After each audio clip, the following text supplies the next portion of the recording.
right, ladies and gentlemen, it's Thursday, Yes, sir. August 6th, right? Right, Ben? August 6th? Yes, All sir. right.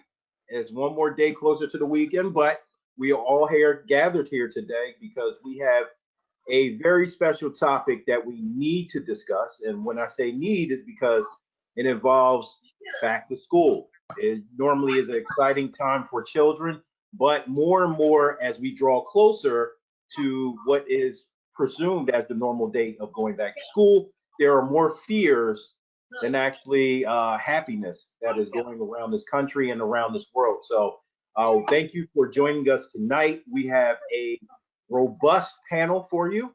A lot of people here, a lot of opinions, a lot of knowledge, but mostly a lot of love, because people want to make sure that your family and your awesome children are being well taken care of and will be healthy going into 2021. So let's just start off by saying thank you to everybody who's attending. This is the Ben and Jay show. This is our panel. And this is the back to school panel. So let's just start this off. 2020 is soon coming to an end. And I think for the most of us, we could sum it up in this phrase: 2020 was the worst year ever. But can we really say that? Me personally, I'm looking at it objectively, just like many of you are. Yes, with many individuals still out of work, we have to wear these face coverings. We have to perform on so many levels that need immediate attention and action. But we are becoming more connected with our family, ourselves, and especially our children, and especially our awesome children. We are realizing the realness of the work-life balance, how one can and should appreciate the small things in life, and also too spiritual growth. So today, as we get closer to 2021 and continue to grow and look at life in a different perspective, we have to talk about our upcoming school year for our children. Tonight, we welcome a diverse background of parents, teachers, administrative educators, and more. So let's just chop it up. Thank you, everybody, for being here. Thank you for giving us your time. And we appreciate you guys just being a part of this panel, right, Ben? Yes, sir. All right. So let's just start. Let's go around. Let's everybody just introduce themselves so the audience, the attendees, can get a perspective of who exactly we have on the panel. So don't be shy. Everybody can pretty much start. My name is Angela James. I am a high school special ed teacher at Penridge High School. My name is Patricia Cirotti. I've worked for North Penn School District for 23 years, and I'm an assistant with autistic support. My name's Courtney Rowan. I teach 4th and 5th grade autism in Pensacola, New Jersey. My name is Jillian Ranck. I'm a speech language pathologist with school-age children. There we go. What's up, Rachel? Hey. Hey. Want to introduce yourself, Rachel? Oh, yeah, sure. My name is Rachel Baker. I am a recent graduate for Stockton High School, but I am going to be in the STAR program this year. There you go. And I will have to put this in. She's an amazing bowler. Do not take her out on the lanes because she will hurt you. Oh, yeah. Thank you. All right. No problem. Next, I guess we got the gentleman next, so we can go ahead, fellas. You want to introduce yourself? Sure, I'll go. Can everybody hear me? I'll make sure I'm okay. Right, good deal. My name is Victor Ykoruk. I have twin boys that are on the spectrum, and they are in the North Penn School District. And I'm happy to see Patricia on the call, as her daughter spends some significant quality time with one of my twins, Jack, at General Nash. And Ben and I have a good link in and tie because my family and I are heavily involved in the Eagles Autism Foundation, as well as a portion of my company. I actually donate a portion of my salary every single year towards both Children's Hospital and the Eagles Autism Network as well. And the last thing is that my wife and I speak occasionally down at Children's Hospital to newly diagnosed parents who are kind of going through it and freaking out. So, I guess I'm unique to the panel, but, a different angle. Nice. Nice. Hi, good evening. I'm Jonathan Kassa. I'm a North Penn School Board Director. It's an honor to be here and to learn and listen. Part of my personal background is that my wife is a music therapist, going way too long back to the 90s when we graduated. But her focus in particular was on children on the autism spectrum. And I learned a lot from her practicums and that experience, and it informs my perspective of what I can do as a school board director today and as a community member. So thank you all for having me. Absolutely. Thank you for being here. Great, great. I guess I'm next. Hi, I'm Matthew Walsh. I work with mental health partnerships in Philadelphia as part of the Community Autism Peer Specialist or CAPS program, and I'm also on the spectrum. Nice. Ladies and gentlemen, we have an all-star lineup, and I do mean all-star because everyone that's on this panel is a star within their own makeup. They wear their cape proudly and with passion.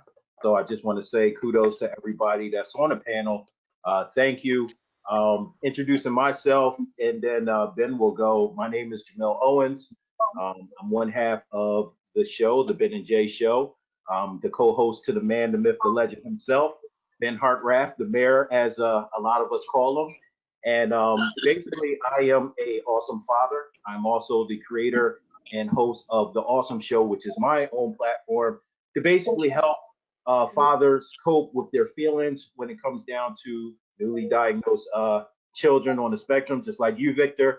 I try to just go in gun-ho with what I was feeling, the anger, the depression, different aspects, and just be transparent with it and allow people to actually go through this with an open mindset and an open heart, which is most important. So that's me.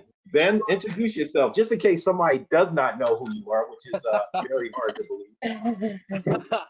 So I'm Ben Hartraff. I am a 22-year-old on the autism spectrum. I was diagnosed when I was 2, and doctors thought I had a hearing. My mom and dad thought I had a hearing issue, so they took me to the doctor. And then when I was about 2 at a child show, I know 200 words, but I only knew 20. Speech therapist taught me how to talk, and now today I just talk, and there's no off button on me. I have spoken at many of your different schools in the past couple of months and years. This is how I made these connections with different people.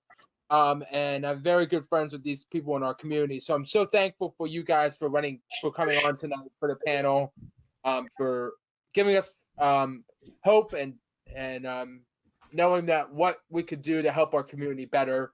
I was on the Owens show. I carried the Super Bowl trophy for the Eagles, and I'm a big advocate for the autism community. So one day I was walking home and I called Jamel and I said, "Hey, I want to start my own show." And he goes, "Okay." So we literally got our brains together. I'm the brains and he's the muscle.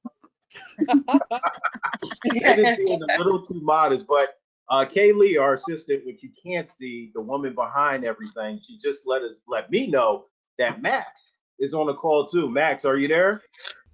How about now? Yes, Mike's All right, there we go. Yeah. Max, introduce yourself, Max. Toggling back and forth between computers. Sorry about that. But that's good.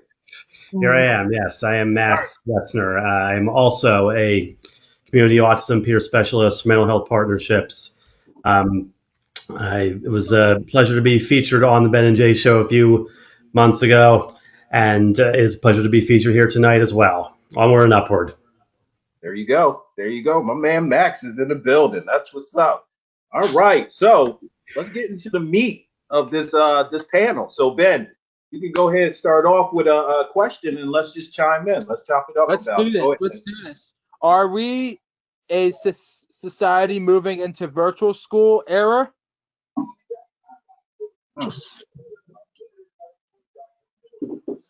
Anybody thoughts on that? You can speak freely. Wait a minute. Oh, I made a mistake. I thought I was. Oh, sorry about that, Jamel. It's okay. It happens, Ben. Murphy's law will prevail. Anything that can go wrong, also can go wrong. It does. I guess let me start off. The question was, do you think collectively that we are moving into a virtual school era? Me as a parent, I think we are. And this is the scary part, and this is the blessing that I see in this. The scary part is that, as you know, the children that are on the spectrum are awesome kids, as I like to call them. They need social interaction. My son needs to be around other children his age. He needs to interact with those children. So that aspect of him missing, especially going into the first quarter of the school year, which a lot of school districts around the country and around the world is basically switching over to virtual, has me worried, because I don't want him to become comfortable with isolating himself inside his room from the rest of the world. That's my bad part. My blessing in that is that if he does come over to my place, which he primarily lives with his mother, I have the opportunity to really grow and learn with him and bond with him. Also, he is learning how to put together his own schedule when it comes down to Zoom calls, assignments that need to work. So it is helping him as far as his need for structure. So that's my aspect of it. I don't know how anybody else feels about it, but I'm kind of 50-50 right now. I would say this before I open the floor up to everybody else, is that I don't think, and me and his mother, we do sort of agree to this, is having Shane, which is my son, into the school per CDC guidelines is really going to be a disadvantage for him. And it's something that we can unpack, I know, for about at least an hour or two, but the social interaction part is not going to be there with these guidelines. So that's my aspect. I'm going to leave it up to you guys. I don't want to take up too much of the time. Yeah, I kind of have the same thoughts and feelings about what Jamil's thinking with his son Shane, because I think back to when I was in school, I wanted that social interaction with other kids, and I think to myself, like, what would I think if I was in school today, given everything that's going on? And I think for me, it would be very, very confusing, because I would feel even more socially isolated than I was when I was a teenager, because I wanted to fit in and feel normal and stuff. And I feel like because I personally prefer face-to-face like instruction. I find that I have taken, like in college, I did take some online courses.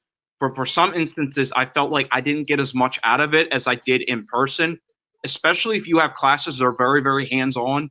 It's very difficult to do them virtually, but at the same token, what might be good for some people if they're doing classes online, especially if they're not sure what they want to do, they can be able to work at stuff at their own pace to see what they can handle before they decide to decide what they want to do with the rest of their collegiate career. Because if I were to give advice to people now, if they're going to study a college or trade school, what they should do is, they're not sure of what they want to do, go to community college, because it's a good way to knock out your gen ed, save a lot of money, especially if you're not paying for the commute or dormitories or meal plans or all that. So that's what I thought I have to say.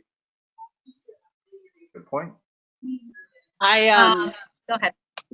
Sorry. I teach in a 4th and 5th grade autism program, and my students this year were primarily nonverbal. And I found that to be very challenging, trying to virtually teach them, as well as overwhelming for their parents. I felt that their parents needed more in-person support than virtual support, because it's a lot of stress on them. And I'm worried what the extended not being in school is going to do to our kids. You know, I fear for regression. I don't want them to regress, but the lack of hands-on instruction and being around typical peers is going to pose a little bit of a problem for them. This school year in particular, we did experience some regression with our students. I work with 9th graders this year. Usually I start in 7th grade and work with them up until 9th grade, and then they move in North Penn. The high school starts at 10th. So we were right at the level of when COVID hit. Was we were getting ready to give our oldest student, our one student of the 4, more independence. We were really at that point where we could back away and give him more independence. And it turned out that, with COVID, he became more dependent on us. Yeah.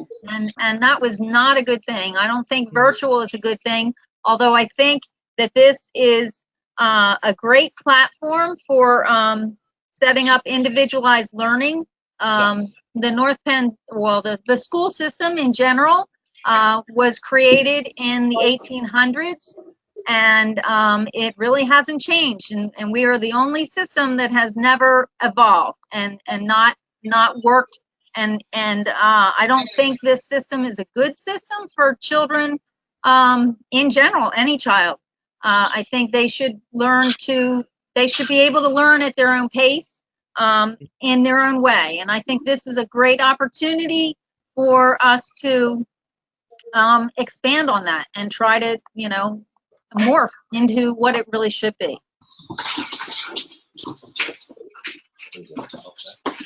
I read a blog post written by someone on the spectrum, and the person talks about how, and I quote, "The need to bond with others is a basic human need. The very definition of being on the spectrum is to have had difficulty fulfilling that need." Right. Which goes along with what was already said about how going into this school year it will be very challenging for individuals on and not on the spectrum to fulfill the need. Furthermore, as someone who was heavily involved with the drama program in middle and high school, and as someone and whose brother was involved with sports in his high school and what have you, that plays into the communal aspect of the school, which is going to be all but extinct for at least the beginning of the year. That said, again, I agree that there are benefits to having specific focus on each student as the virtual learning continues to take over. Another concern of mine is, how much PPE are we going to be wearing, masks and face shields, and how overwhelming is that going to be for the kids who are used to coming in and seeing you and reading facial expressions and trying to figure out feelings, but now we're going to be hidden behind a mask and hidden behind a face shield. I think that's something to consider as well. I'm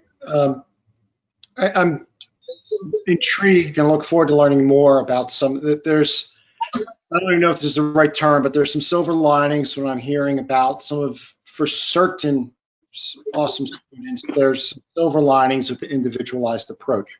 While we know that overall we have serious concerns that all students aren't socializing. And I had a really tough vote to cast last week to represent the community in which it was going to be a lose-lose vote for anyone. I'm not here to talk about my vote, but I want to provide some context that personally, the way I looked at this is until we have a handle on the safety and security issues, unfortunately, we have to sacrifice certain elements. Now, what I'm here to learn about is the unintended consequences so that this administration or any school board or an educator can begin to learn, rip the Band-Aid off so we have a number of weeks to learn what we can do. And North Penn's still writing the playbook as we go along. There's a lot that we still need to determine and address. However, in the big picture, what informs me personally is that this is a temporary situation. It's a horrible situation to the 2020 point. But what can we do to make sure, no education's worthwhile if a staff member, if a student, if an educator doesn't survive the education? Absolutely. And so, and yet I know for many of our students with unique situations, they can be at a higher risk. And I'm just sharing with everyone that I'm here to learn also what we can take into our deliberations and what we can ask of our administration to focus on, because all of us don't move forward unless we're focusing on the needs of, those who don't have a voice or those who could be forgotten. And that's what I want to make sure, listening to you, not to be on a soapbox, I just to make sure that you have a trust that whatever you share with me today is that I can process it and try to carry it forward. That's awesome. Thank you. It's really nice to hear that from a different perspective too. Yes. So thank you. Thank you. Definitely. The question is still up for discussion. Anybody want to chime in? You can go ahead before we move on to the next one.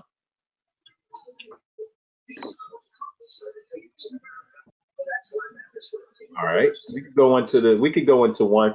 Actually, Ben, go ahead. You could do the first one. Okay. Thank you for everyone for coming to being on the panel tonight. Can I ask everyone if they think in person schooling is a good idea with COVID-19? Why or why not? Ooh, that's a good one, because I think out of everyone here, my district, we're going back. So there's, a lot of talk going on about what's it going to look like. A lot of us don't have schedules yet. Kids don't have schedules yet. So there's a lot of just overall anxiety going in. Mm-hmm. And I think one of our jobs as educators is to recognize our own anxiety and then work with our students to help them understand that it's okay to feel uncomfortable right now in this situation, and how to work through that. I am just day to day. I'm wondering what's going to happen. What am I teaching? Who's in my class? It's going to be a big surprise. And we're slotted to go back August 31st, first day with kids. Wow. Yeah. Wow. So there's a lot of stress happening. Yeah. I'm hearing from parents of kids on my caseload like, hey, can I get so-and-so's schedule? And I was like, would really love to, but it's not ready yet. So I think just, taking it with some grace and just going in there and being open and honest and working through a little bit at a time. We're also slated to go back in my district. We're slated to go back. Gen Ed kids will go on an A-B day schedule. So they'll go 3 days 1 week, 2 days the next week. And then all of our special ed population, most of them are slated to go every day because the numbers are smaller in those classes. It's easier to social distance in those classes. Yeah, so what then falls on us is trying to figure out the best way to maintain the social distance, masks, because now in New Jersey, masks have to be worn from the time they start school to the time they leave school. And everything's changing so quickly and so fast that it's very hard to put a plan together. I am on my school's return committee, and we're taking it piece by piece, but there's a lot of unknowns and there's a lot of uncertainty. So really, educators are trying to work through that stress and that anxiety before the kids come in, and it's every day it changes. So there's not a solid plan in place, and that's hard. That's hard. I think it's interesting too because awesome kids tend to not like change, and that's what since March it's been nothing but change for them. So I think like Courtney and Angela were saying, we really have to put our own fears aside and just really go in there and be ready to go for these. And for any kid, I mean, kids can pick up how you feel. So. Hey, I just want to chime in real quick. Anybody, the person who has the background noise, can you just mute your mic? We do apologize. We just want to make sure that everyone speaking is able to be heard. So if you could just mute your mic, and then when you're ready to talk, just unmute yourself, and we can hear you like that. I work with, my job is CAPS. I work with students that are in the Philadelphia public school system, And I know that I have 2 guys on my caseload that are going into 10th grade this year. My one guy, his mother decided not to send him back to his school. She's homeschooling him this year.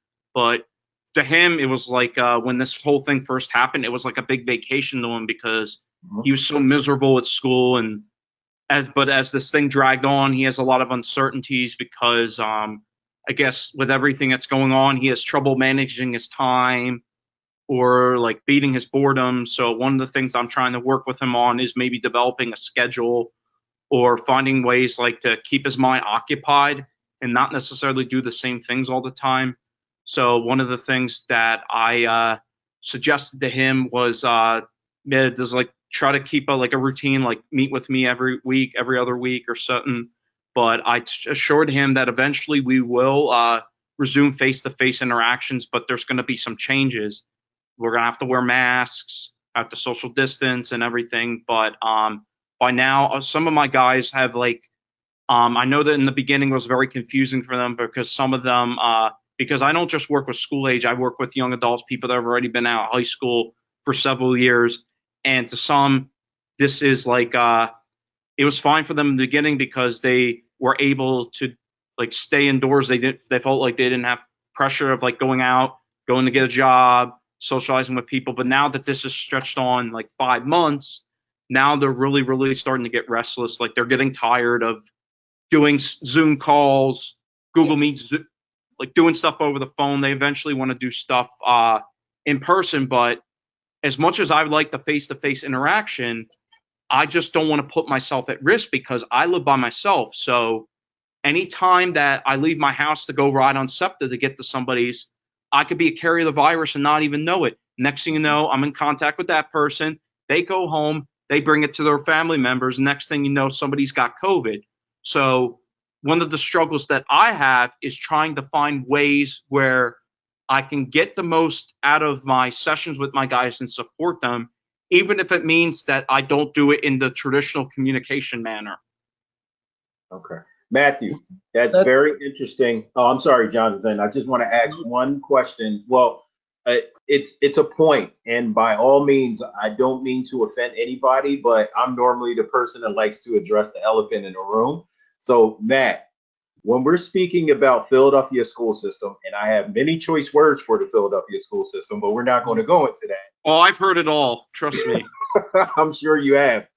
I want to know how are you planning to combat this stigma that I've already heard in several of the urban neighborhoods that people are just not going to go back to school. Kids are going to be just relaxing. They don't have faith in the Philadelphia school system to actually keep education going through this pandemic. How are you going to combat the possibility of our awesome children's parents hearing that and basically taking on that mentality as well and saying, hey, you know what? Forget that. My kid will be okay. They don't need school. What? And I don't mean to put you on the spot. I just want you to really think outside the box because it's about a 50-50 chance that you may run into this, unfortunately. And I'm telling you from experience, this is an area where I grew up. I grew up in North Philly. I know people who are going to be going through this. So I just want to hear your perspective on that.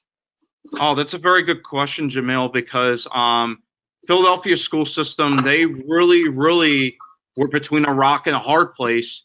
I obviously know that it's not a great school system, but for the teachers and stuff, a lot of people get the assumption that teachers stopped working when the schools were originally set to close for 2 weeks. Then it became 4 weeks and so on. So what the teachers had to do is they were literally just scrambling and trying to find a curriculum to fill in the gaps with school day and stuff. And it was not the most productive stuff.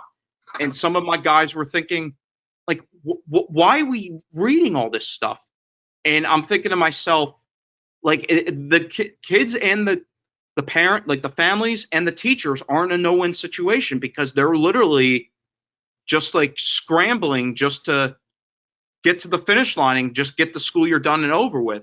But now that they've been out of school, and I had some guys that were in extended school year, they were doing it virtually.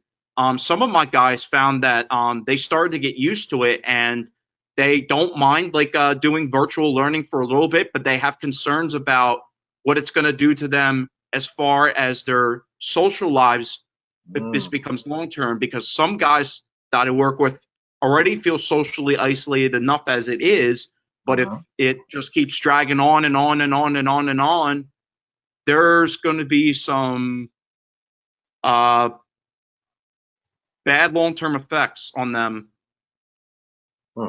I just wanted to get that. Thank you. Jonathan, go ahead. I'm sorry. I didn't mean to cut you off. Well, actually, I'm so glad. Cut me off every time because smarter people say.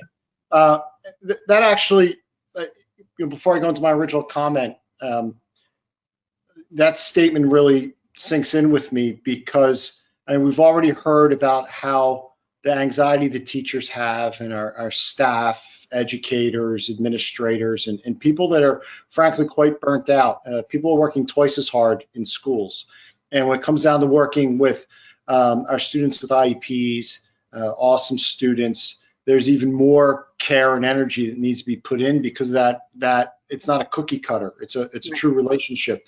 And what I'm reminded by Matt's comments is that we have to realize in the long run, how are we building out to deal with, we'll talk about adverse childhood experiences. Yes. And I mean, and this is on top of microaggressions, macroaggression, racism, and now we have the loss of, social capital, right? And we have to deal in our schools with how can we, over the long term, invest to rebuild that. We have to have a trauma-informed approach going forward. And that's going to take a multi-systemic investment because I've seen, at least in North Penn, how teachers and counselors and special educators are working together. And that's good to deal with the immediate crisis. But what the pandemic brings out, and I wish we didn't see it, are the gaps that we have systemically to make sure that we support our families moving forward. The part-time subsidies for working and lower income families from the state don't cover 100% of their workday. It's only part-time. What are we doing about that? Or let's say that at North Penn, we voted to go the route of Penn Ridge and go back to school, right? No one knows which way this is going to work out, but we have to have plan A, B, and C.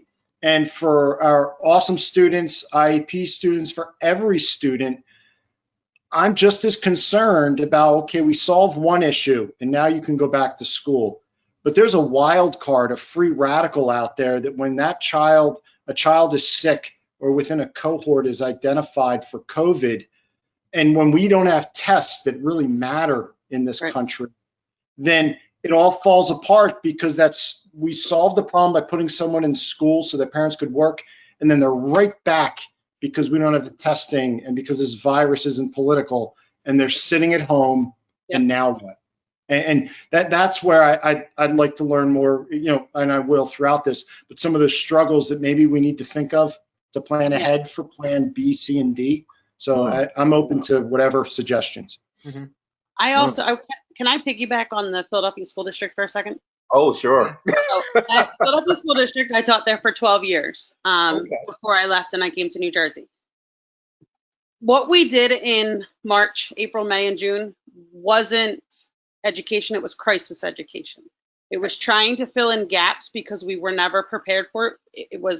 The decision was made and we were virtual. And we had never gone through that before. So with what's happening now, I'm seeing a lot of my friends and a lot of the people that I still keep in touch with taking courses and doing things to make themselves better teachers for the virtual learners. So it will definitely be different. It will feel different. It will look different.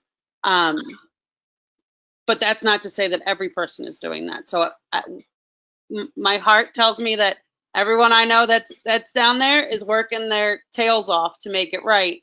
But when you don't have, it definitely has to be a team approach. It can't just be the educators reaching out. There has to be people from central office. There has to be people on the streets to go to the homes and make sure. Parents got to take an active role in it. Yeah, to make sure that the children have access. You know, I know they're going to be given the Chromebooks, and, you know, our district is giving out Chromebooks and iPads for the younger learners who decide to go virtual.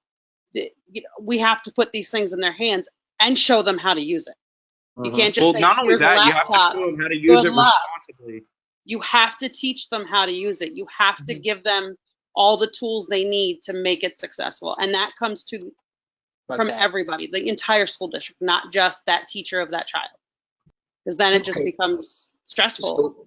So Courtney, I have just a question. So Go ahead. I'm a parent. Go ahead. Give me 1 second, Ben. I just want to put this out here real quick, and then I'm gonna let you go, Ben. I'm sorry, bro. I'm a parent. I'm from North Philly. I have an awesome child. I also have bills. I have to work 2 to 3 jobs in order I get it completely. to maintain my family. I don't have time to learn what my child needs to do. That's why I'm depending on you. What do you say to that parent?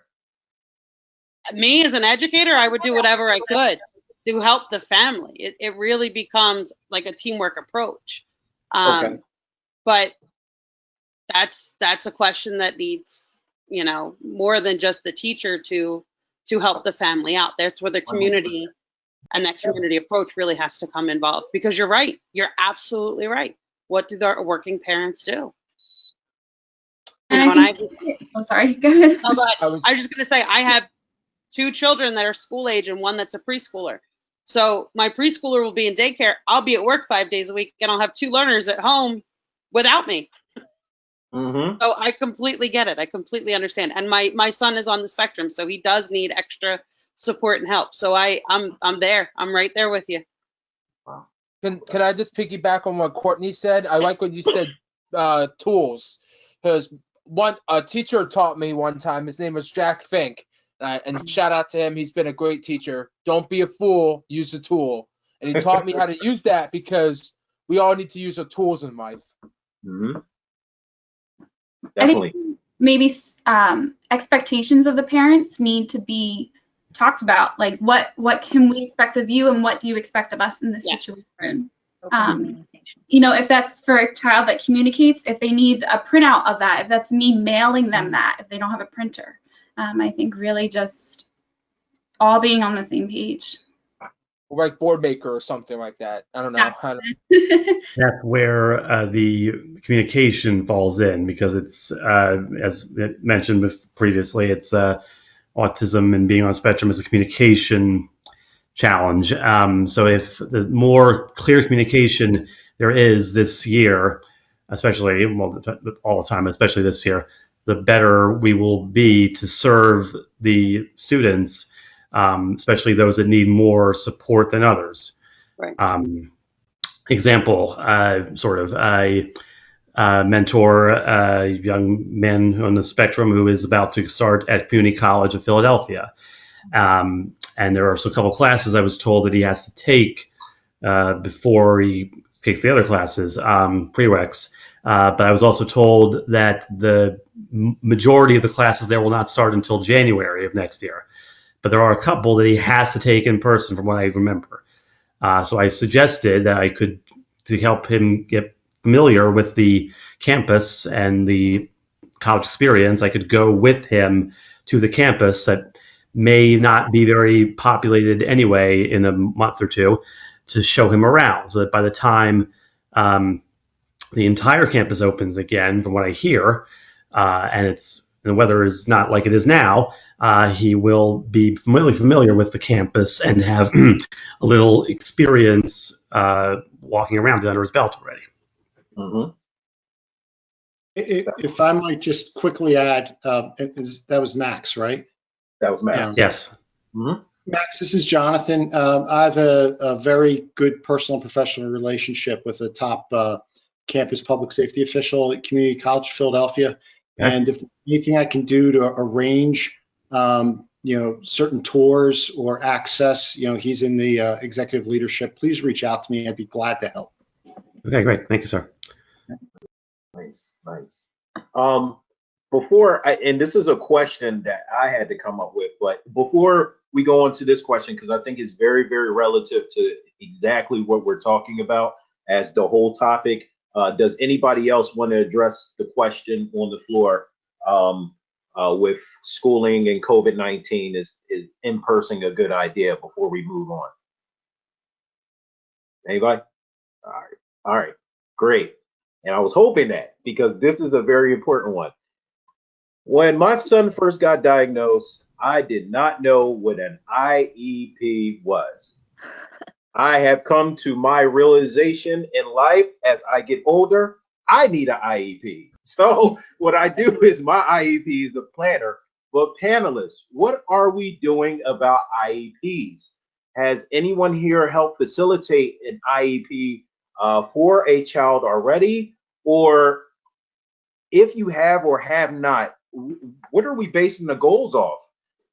We're doing everything virtual, so how can we basically base the child's progress through the first quarter if everything is virtual? And once again, before you answer, I want you to think about these obstacles. One that we talked about, Courtney.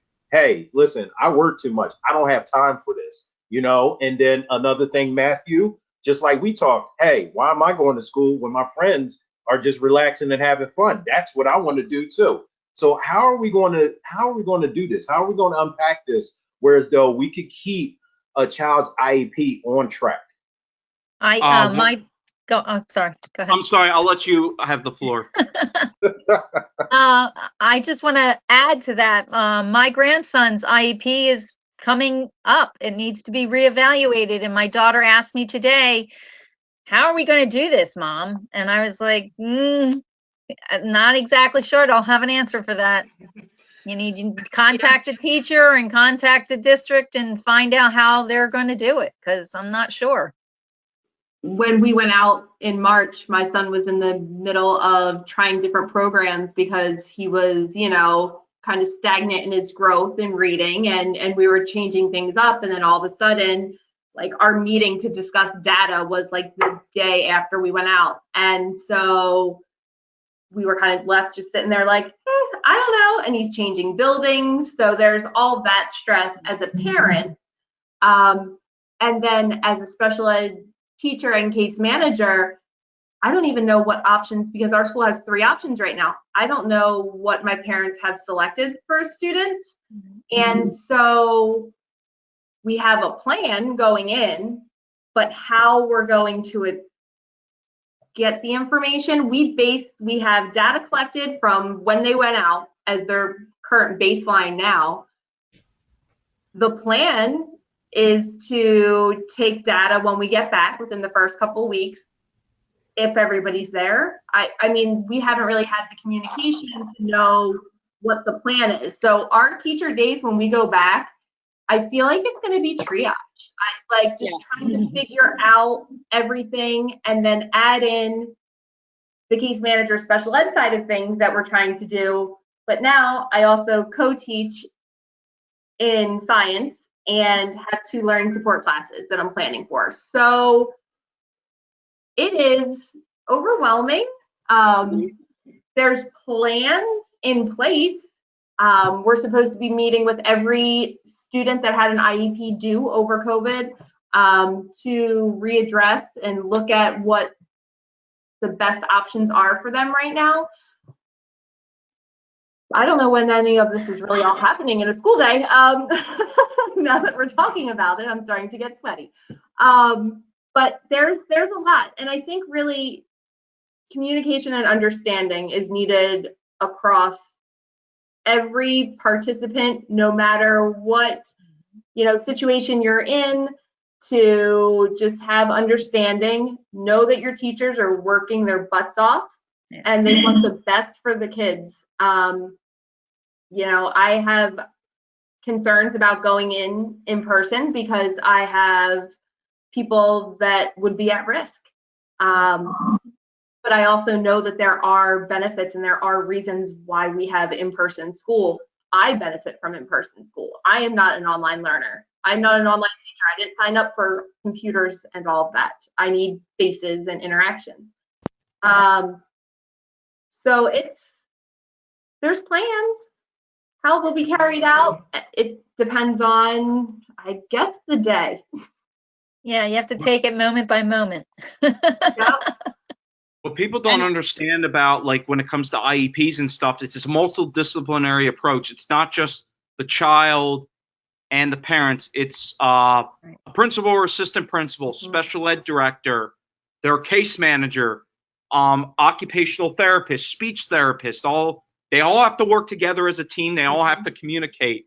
But what people got to understand is that when you compose an IEP, it's not sprinting. It's slow and steady wins the race. Right. So there's going to be hiccups along the way. So when somebody's parents are working, they have to constantly have open communication with the people that are part of the IEP, even if it means bringing the child involved. So I think ultimately the child should be the one leading the way, because everybody's got to be able to have a sense of self-awareness of what the child's individual needs are. So it's good to have the child involved with the creation of their IEP as soon as you can do it. I think, if I remember correctly, the first time I attended my IEP when school was maybe like, I want to say 8th or 9th grade. Okay. By law, that's when you have to attend, and I can't agree with you more. As early as possible. Like I said, my son has an IEP.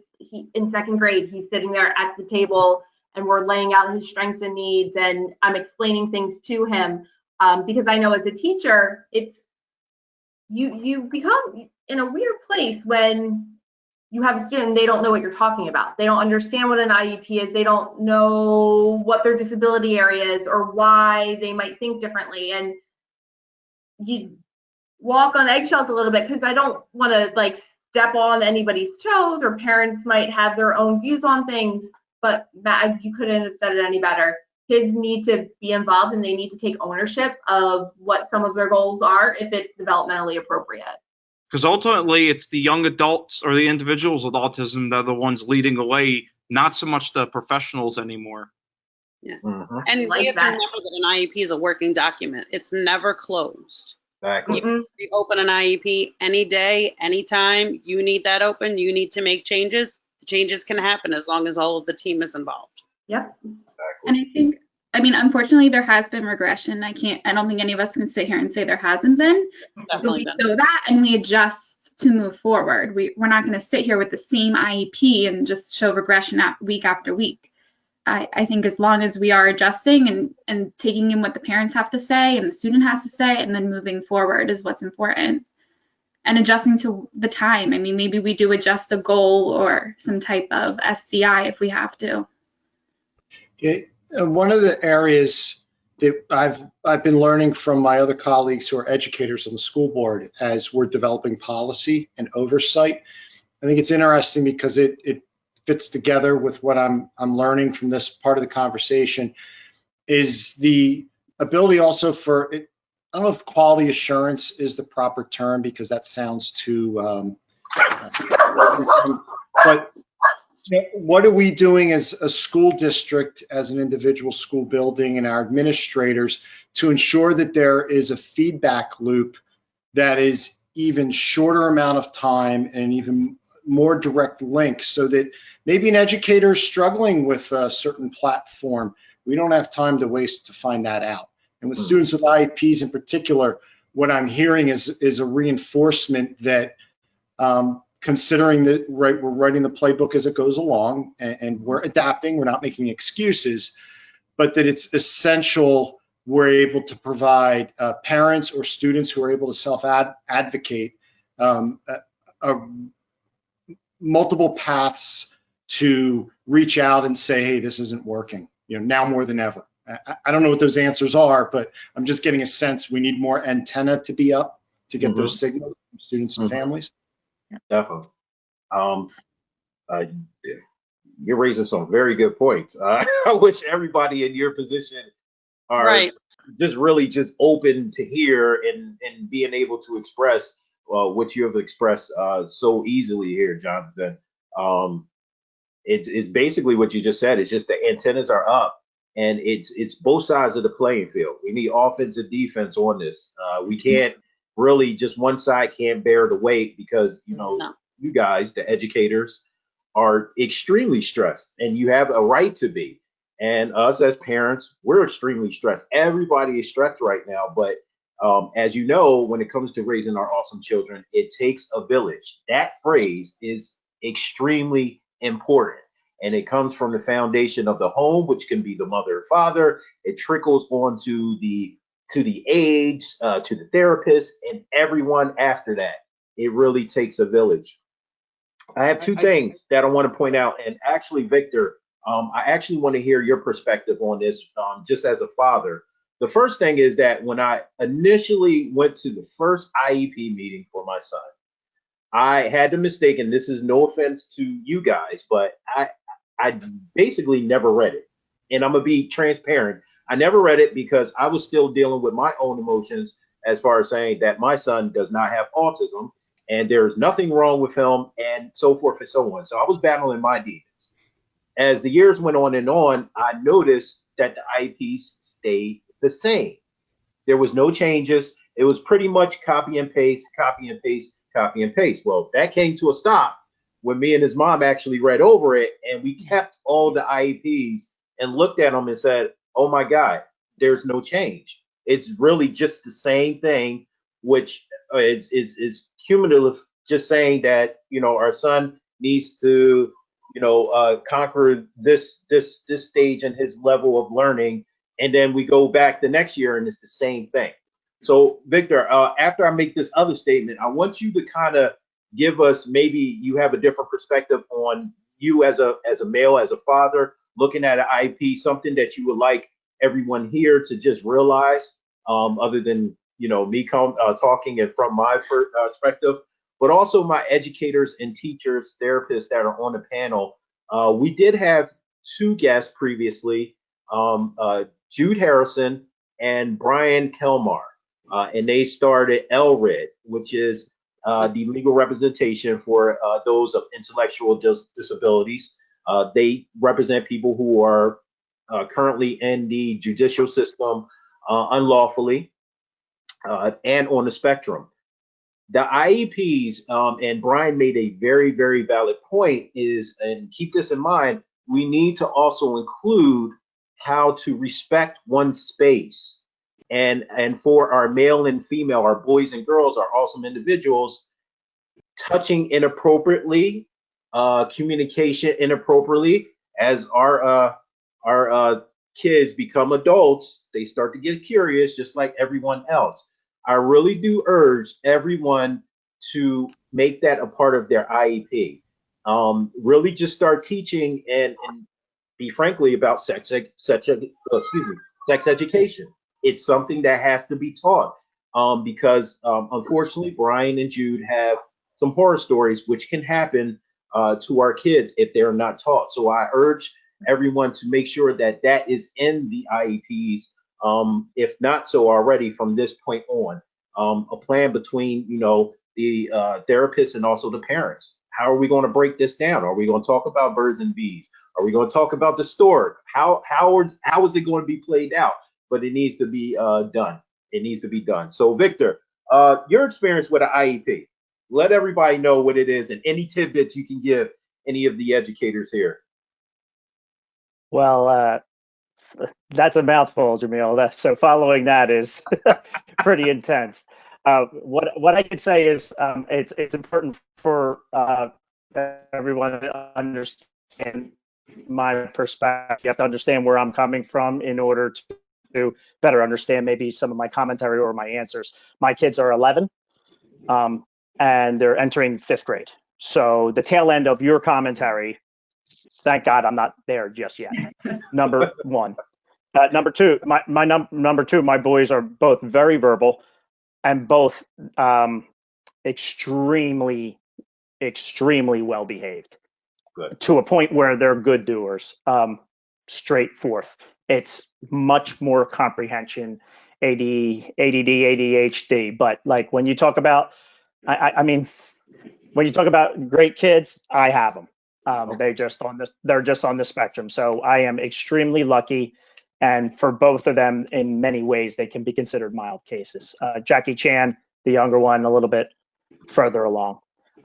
So to answer your very first question is, I first read the IEP when my wife told me, "You better read this," and Yeah. and I read it, and I did not realize that it was even written in English, because we were already at acronyms and verbiage coming from professionals and paraprofessionals our way that were throwing me for a loop. And this is years ago. So, thank God I got caught up on all that. But exactly what I think you were probably hoping my commentary was, I was just taken aback. I had no idea. But what I think is really important here with that question, and then my further commentary, is that I feel like the IEPs actually have to be driven by the parents. And I've always felt that way. Okay. I totally get where And I'm you're going to coming. tell you that we're leaning towards, now that we're leaning towards virtual learning, the professionals on the other end have really no way of knowing whether we're growing or regressing. They, to wake up and say, "Good morning, Jack, how are you?" is awesome, because Jack will always be like, "Okay, what did you do last night?" "Ate dinner." But if you're sitting next to Jack, he'll be like, "Oh, I played Wii with my brother and I went swimming and da da da da da da." And he's a little bit more interactive when you're one-on-one in person. Yeah. So when it comes to IEPs, we're and revising them and how accurate they are, and the data, how on point you are with regards to goals and things like that, I think it's crazy important that the parents are significant players and advocate how the learning structure is driven. There's a quote from a movie that I use it all the time, every time I talk about autism, and it's from A Few Good Men, the one with Jack Nicholson. And the end of the movie, the Marines say, "Listen, it was our responsibility to help those who could not help themselves." And that's where the parents have to come in to play, but not in an aggressive way, not in a like, "Well, you guys aren't doing your job and my kid doesn't know anything." It's the opposite. It's the opposite. It's because the professionals, particularly in my school district, North Penn, that they're breaking their back to do the right thing, the best thing for my kids, that they understand that there's a hell of a lot of things that just aren't working. So at the very beginning of this conversation, we kind of talked about communication. And what my wife and I, particularly my wife, she's stellar. She's the one that should be on this call, not me. But she's a senior scientist at a major pharmaceutical company, and she could use a break.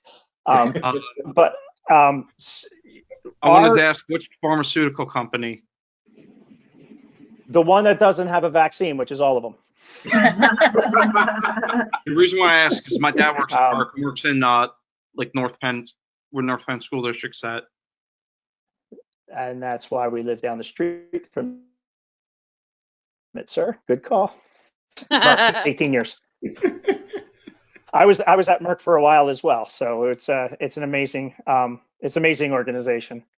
Yeah, my dad's part of USW 1086. He's a trustee for their local. Oh, cool. Very, very cool. Our best bet is to give as much feedback as possible. The other thing is that it's really important, and this is difficult for any school district, but when you have a change in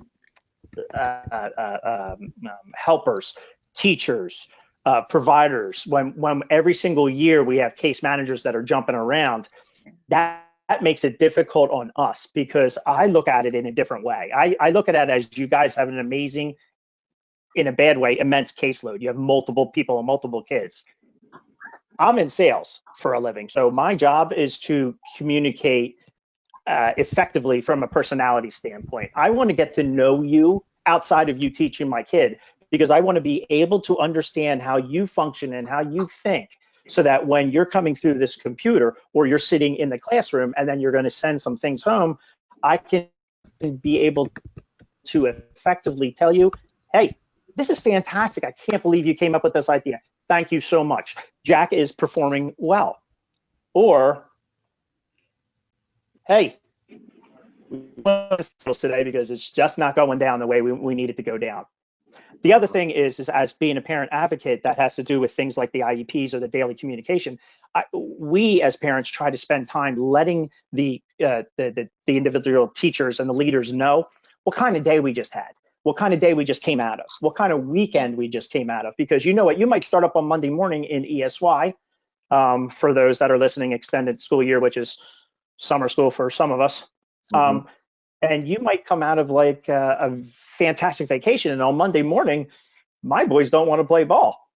And you're not going to get crap out of them for about a half an hour. And that is something that it's important for, in my opinion, it's important for us as parents to let you know, so you can do, so you can be more effective in what you do. So to me, being the number one advocate is clutch in this whole thing, and being vocal. You can't just let this go the IEP.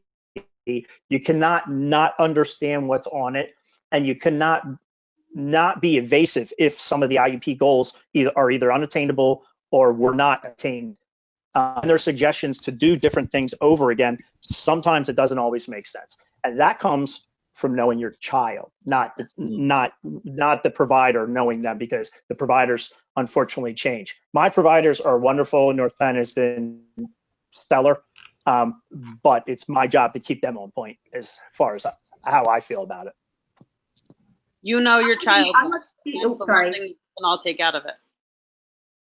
At the high school, I get students in 9th grade and I stay with them until they graduate. And it definitely, what you said, the relationships I have by the time I had that first IEP meeting, after that, like, parents would just call me like, no, we really establish a relationship quickly. And I'm already getting emails from parents that are like, hey, we need to make some adjustments. We need to add in some specially designed instruction because we're going to be at home and things are going to be different. So working with the parents, especially for students that are full virtual, it does take that team approach, because they're the ones sitting there with the kid, or they're the ones coming in and checking on the student after, you know, they've been at work all day. Just, again, I've taken whiteboards over to houses because kids didn't have the executive functioning skills to get themselves like up and started. I would be, you know, texting them through Google Voice every morning, like, hey, buddy, you're a senior, start your homework, you know, just trying to make sure that everyone is on the same page. We all have the same goal, and communicate. I like that idiom. I love idioms. Idioms are the best. Hey, you know what? One of the well, that's if you don't take it literally. There's the thing. There's people with autism take things literally. My life has been an idiom my whole life. I find it interesting as I've been trying to learn as a community decision maker on policy during COVID and going virtual. One of the areas and some of the feedback in the educators and families that we would speak with that I picked up, and this wasn't a driver, you know, there were hundreds of variables in why I personally voted to go virtual until the first marking period was complete. But what also concerned me was the burden on teachers and the anxiety, especially when I was hearing from elementary ed. And now I'm extrapolating this, what this might mean then for students with IEPs, that you've got 3 different models: your hybrid, your synchronous, asynchronous, right? We're dealing with different types of family situations and what they can do to learn. One of the concerns that came up, to be quite honest, as I said, it wasn't a driver in my decision, but I'm hearing from this conversation today was the consistency for students with their case managers and their teachers who can remain with them. I feel that the more options that were given, and I actually supported the 3 options for North Penn, we're just delaying them. But when you have more options, you actually begin to limit the consistency that certain students who need that consistency can attain, just through the sheer logistics of education and the COVID model. So I hope that came across properly. But you know, what I was worried about is, you know, I prefer that we weren't virtual. However, part of this decision for students with IEPs and who need that consistency, I feel that it might not be the best situation, but they can have some consistency with it, as opposed to different options, which would shuffle the deck in terms of teachers and resources. Definitely. Once again, I'm I'm appalled just by your comments. You seem like you've taken in a lot of information, a lot of concerns from parents, from caregivers, all across the board. I mean, I can only speak from just this aspect of this panel, but seems like you got the idea. Got the idea, and you're forming more and more of the big picture. And the big picture is a unknown picture because we don't know what's going to happen. It is going to be a day-by-day thing. We hate to hear that as awesome parents. We'd like to see what we're getting into, but this right now is being handed to us as a day-by-day situation. The biggest thing is it's going to be patience on both sides as we try to figure this out together. I think that's the most crucial part about this. It can fall apart at any time. It's fragile. People are quick to almost give up and just be like, oh, well, we'll just try it again some other time. Some other time is not defined. And especially when it comes down to our children, if they have something like my son loves trains, and he likes, what is it? Mac and Blue it's a cartoon, Foster's Imaginary Kid or something like that. So I have to make sure every day when we talk in the morning, hey, are you doing your reading? 20 minutes of reading. Are you doing any ESY work? Yes, I'm doing that. Great. Once you get that out of the way, then you can go ahead and you can relax and do the things that you would like to do. But a lot of parents aren't going to do that. And it's not out of malice on their part. It's just because, unfortunately, they're too busy. And that's the scary part about it. And sometimes parents don't know. They don't know they don't know how to connect with their kids. They're struggling too. Yes. So I always say when I grow up, I'm 42 years old, when I grow up, I want to teach parents how to connect with their kids and how to navigate this life that we live with the challenges our children face. When we were first thrust into it, I was a teacher, but I wasn't a special ed teacher. So seeing my son and seeing the lack of progress and the lack of development that my son had at a young age, I learned and grew with him. And that's what propelled me into this side of education, and to make sure that my parents know the best way to help their own children. Because let's face it, it's not easy. It's stressful, it's hard, marriages break up over it because people don't know how to get along, how to grow together and deal with the challenges of raising a child with autism. So there's a lot to it. And keeping the lines of communication open is the best thing to do. I think I've done more counseling this past summer during extended school year than I have my whole career. It's almost like we're going back to like an early intervention model where we're kind of holding their hands and showing them, do this, now do this. Okay, this is how you do this. And just trying to adapt it to what their daily life is. Yeah. So we kind of have to fit ourselves into their life rather than them putting themselves into our school day. Many of the topics discussed tonight, especially in the educational system, are examples of those things that it's a group, it's different people wanting different things, but they all want the same thing. Right. And that is where, not everything has to be exactly like the finished result does not have to be exactly what it was envisioned to be, but and it has to be focused on, again, the focus on the individual student themselves. But whatever is willing to be done to get from A to B has to be done to some extent in the long run. Definitely. Because you might not get the results like right then and there, but you'll see it in like small stages, like over time. Right. Definitely. Hey guys, I want to get into this next question because I have a question about the IEP real quick though. Go ahead. No, definitely. Go ahead. I'm sorry. So I work in an elementary school, so I actually have a lot of incoming kids that will be first given their school district IEP, which we would obviously love to do that meeting in person and just be able to surround them and encourage them. So do you parents that are on here with awesome children have any recommendations? Like, could you imagine receiving that news for the first time over Zoom? Yes, I have a thought on that. And it actually ties into current teaching methods per se.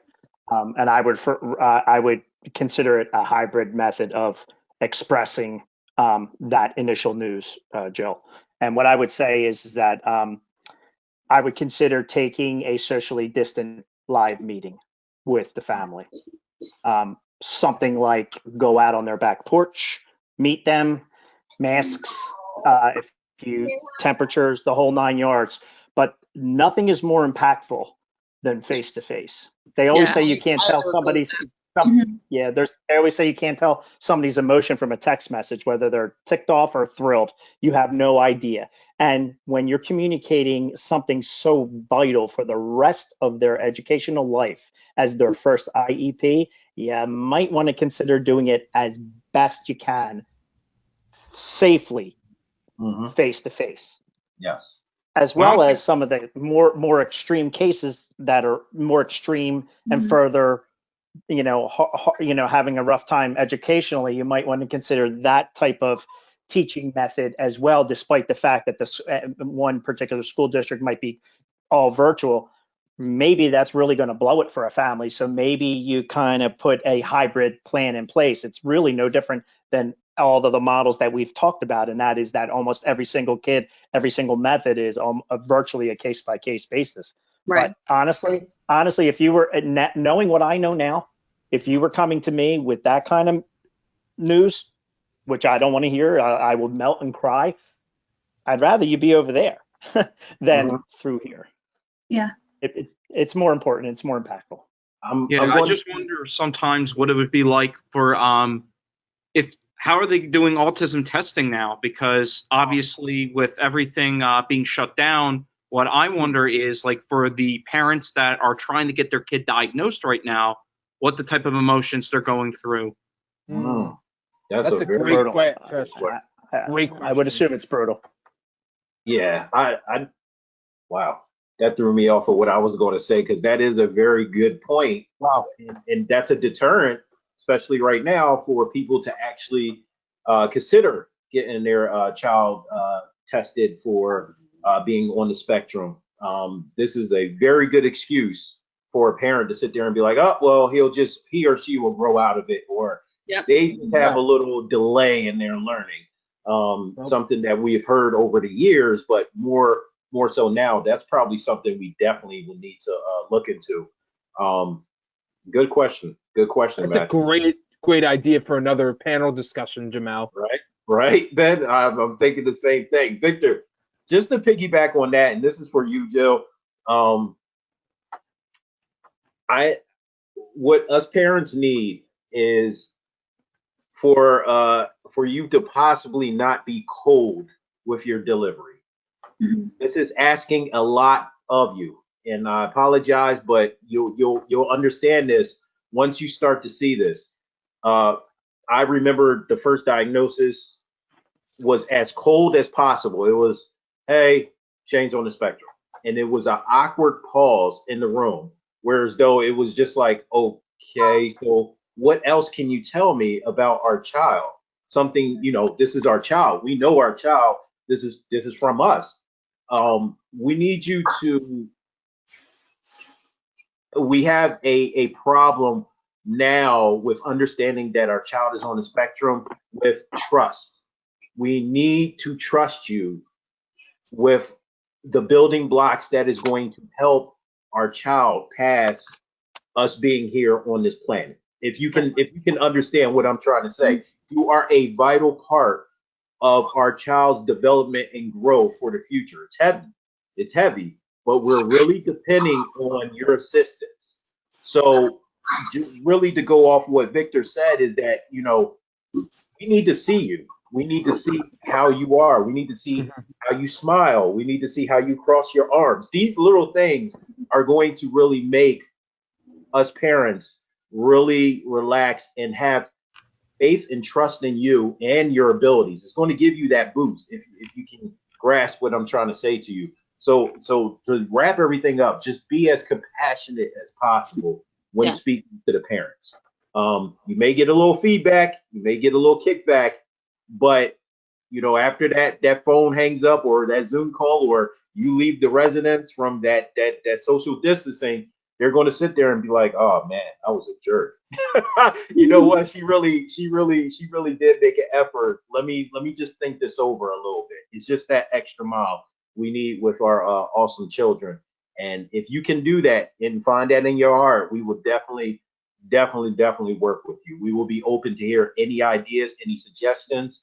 We'll be able to communicate with you and feel as though we could communicate with you without you having any judgment. Because once again, we don't know you, you don't know us.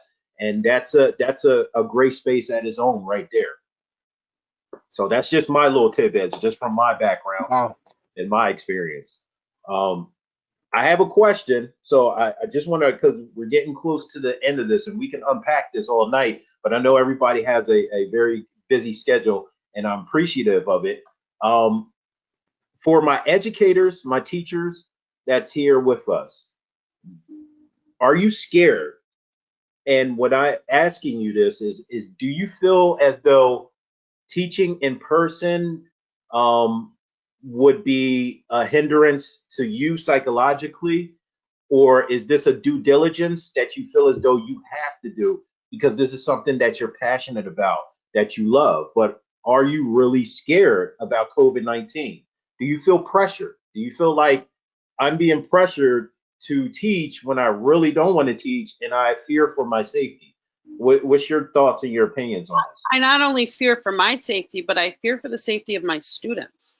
I don't know if they have underlying conditions. I don't know if they are more medically fragile unless that's been shared with me. And I could be asymptomatic and a carrier and not realize that because I have to give hand over hand or I have to help with a meal or opening something and I have to get close to them, I don't want to give them something. But I also don't want to bring anything home to my own children. Wow. So I feel the same exact way. it's a real tough spot to be in. There's been a lot of sleepless nights trying to figure out how are we going to do this and how are we going to do it well. Because I know my kids need me. I know they need me in person. They need me giving them the skills that they need, the social skills, the interactions. How do we do that as safe as possible without overwhelming them and without overwhelming the staff? Because now I have to look out for my educational assistants as well. I don't want them to get sick. I don't want them to feel pressured. I want everyone to be as safe as possible.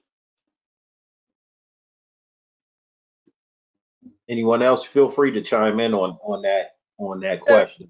Yeah, Okay, go ahead. Oh, Go ahead, Angela. I definitely feel the same exact way, that I'm worried not so much for my own health and safety, but for the people who I come in contact with. If I, get one of my students does get sick, I don't want to be the cause of that.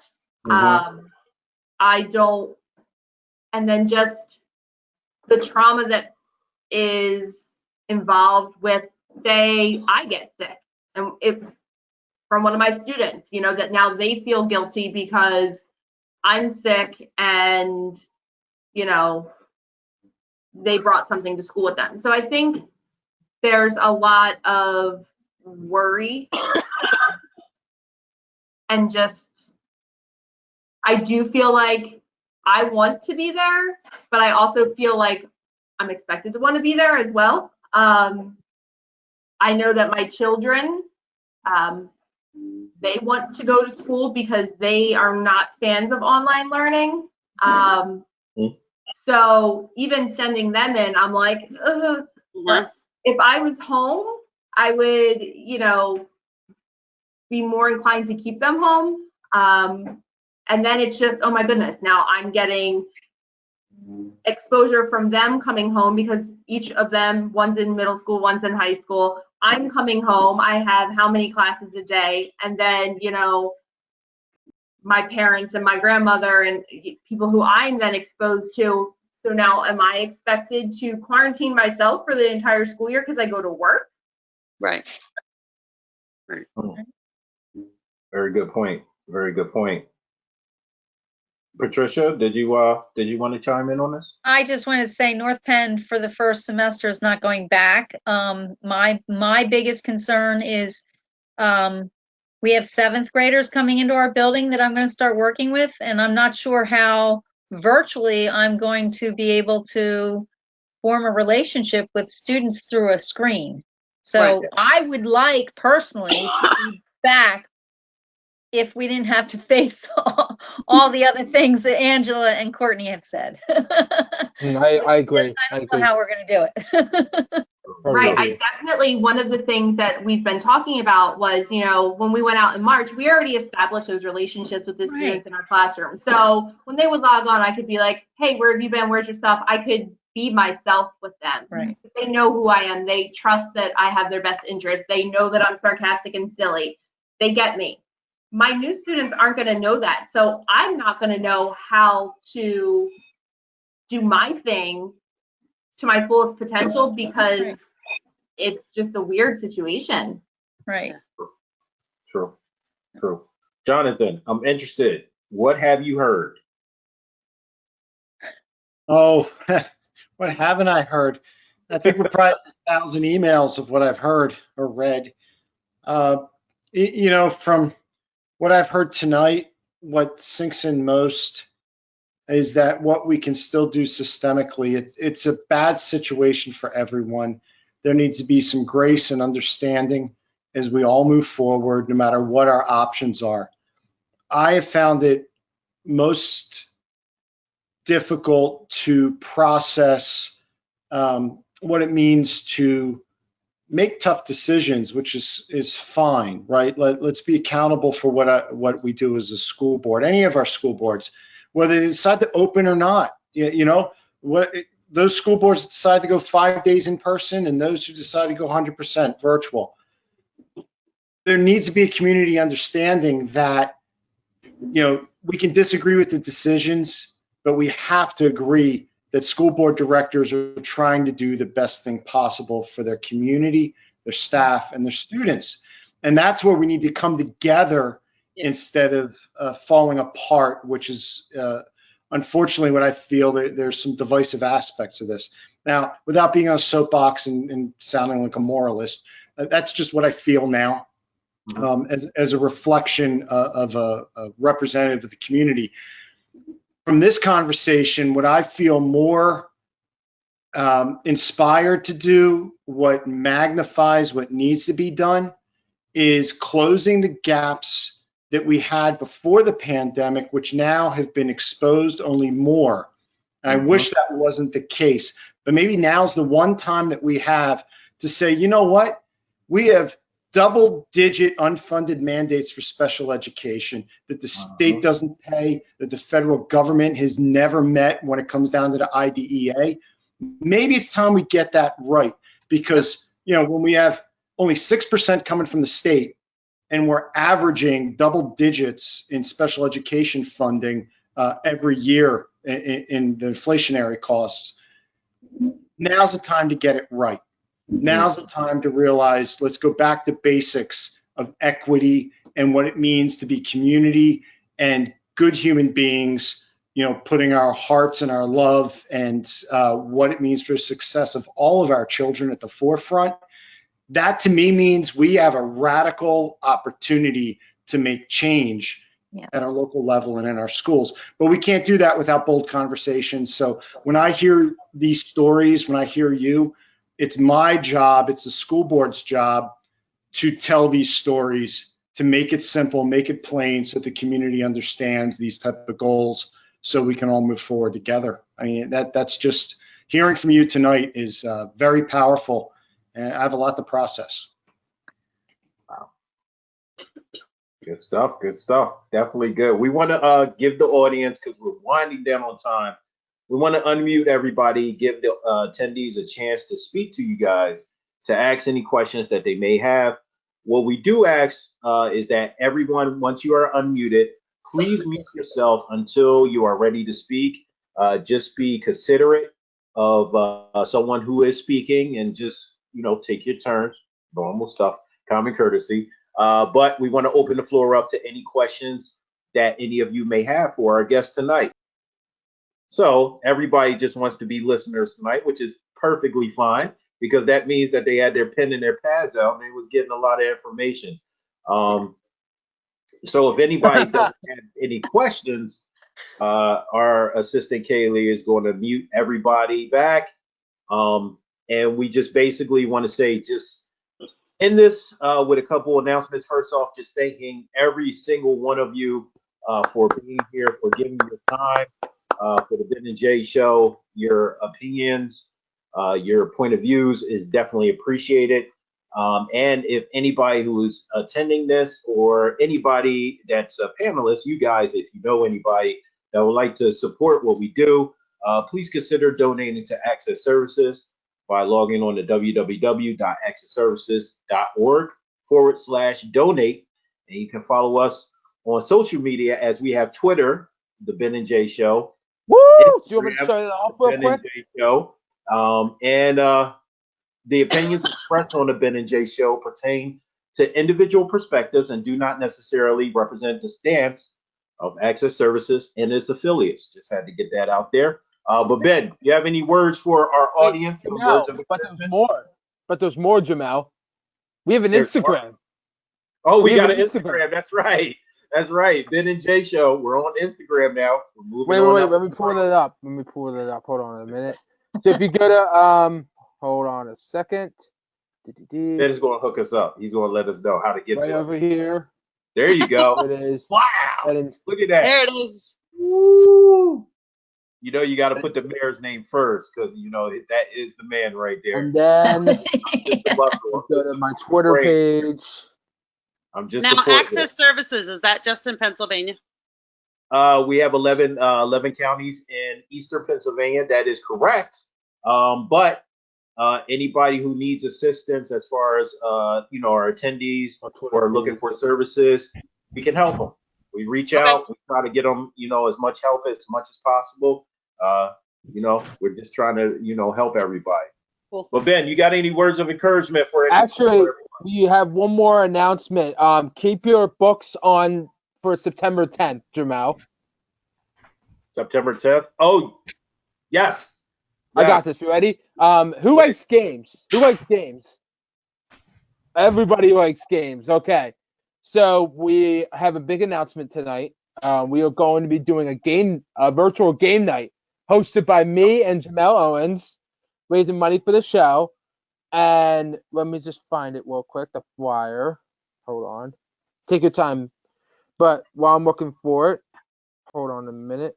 You found it? Hang on 1 second. Ben has so many emails from important people, dignitaries, generals. That's why he's smiling. He's just going through the list right now. Everybody. Jamal, you just made me laugh. That was so funny. Hey, while Ben is actually looking for that, I just want to point out a couple of things that is on my heart. The first thing, I'm not sure if everyone heard the unfortunate news. Yes. I do live in Hatfield Township. I am a volunteer firefighter with Hatfield. Just the other day, with the bad storm, there was a 5-year-old girl who was nonverbal. That was found not too far away from us. One of my brothers. I'm sorry? Was it Fisher Park? Yeah. Yes.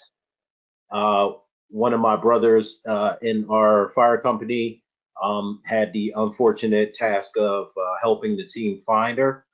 So I wanted to dedicate this show to Eliza and Talal. if that's how you pronounce her last name. I do apologize if that's incorrect. But this show is dedicated to you, sweet angel, and I just hope that Could we do a moment? Sorry, could we do a moment of silence for her? we sure can, Ben, if you would like to do that. Yep. We're just going to have a moment of silence for Eliza.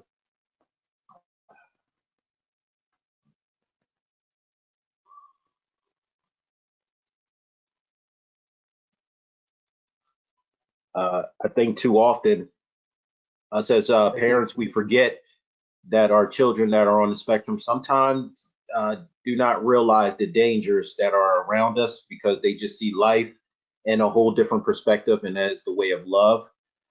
So we just urge everybody that's paying attention tonight, educators, anybody who may be watching this, to really just one, hug your loved ones tightly, show them what's right and what's wrong, and it's a everyday task with that, but just show them some things as far as caution and safety, and just appreciate those moments with your loved ones. As that just affected me so much more, even though my son is 12. It still is something that you can't swallow, just knowing that happened. It's funny, Angela, as you were talking, I normally end off with something from the show, whether it be a quote, and looking at that, it looks like a frame right behind you. It has 3 key points that I would like people to pay attention, especially during COVID-19. The first one, if you look to the left going this way, says be kind. Please be kind to each other. We are all going through this the same. There is no one that is not being affected by this. Doesn't matter what your education level is, your financial level is. It doesn't matter if you live in a mansion or you live in a shack. You are being affected by this. The second thing is do your best. I want each and every one of these people out here that are paying attention, that will be playing this, to you guys, to let you know that I love you. You guys are doing an amazing job. Thank you from the bottom of my heart. As being a parent, you are doing it. For parents, you are doing it kick butt every single day. You wear your cape very, very proudly, and I am proud of you. And the last one is help others.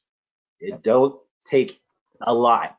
The energy that you waste on watching Netflix every single night, it could be something that you're helping another individual with. So just those 3 points I would definitely want you to take away from this show. My bad, Ben. I know you were sitting there looking for something. Yeah, I found it. So we are doing a Ben and Jay show game night. So we're going to do Minute to Win It. And here's look at those 2 handsome devils, right? Ben, end us off with some encouraging words. Absolutely, brother. absolutely. Having autism is not a bad thing. It doesn't characterize who we are. Everyone is unique and special, just like a rainbow. I would like to thank, first of all, dedicate this to Eliza again.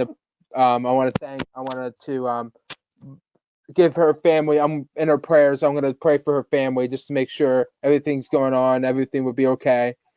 Shout out to my man Janelle Owens. Thank you to Access Services. Everybody for being on the panel tonight. I love you all. Thank you again. And let's be kind to each other this week. Definitely. Appreciate y'all. This is the Ben and Jay Show, the panel, back to school 2020. Love you guys.